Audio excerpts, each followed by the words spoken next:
Allah endang Rame piye kan? iki lho bengi iki ramane ngene rejane kok ngene Wah, mripate gak nyawang katarak. ya kok iso nyek Ya, wong ngene kok. Wong terus ada nyantok.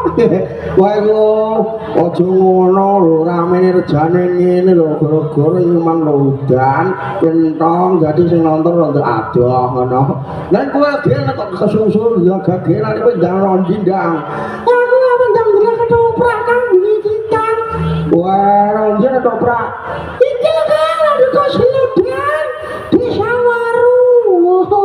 Rame kan? acarane apa ndang Acarane donasi. lambimu donasi jare kowe kena ngomong kok so Iku lho kan promosi apa? Apa nek formasi? wah gobloke mulane go kowe ku maca buku barang ndang endang Ya piye kan muncul sing bener. iki ngono acarane wah ya kaya ngene-ngene lho ndang weh ditanggapno ketoprak ngibur masyarakat Selodan Waru acarane solidarisasi Padha wae kayku kamudeng. Wah, pokoke bengi iki nyeneng-nyenengno masyarakat Selodan yang Waru khususnya Selodan ya.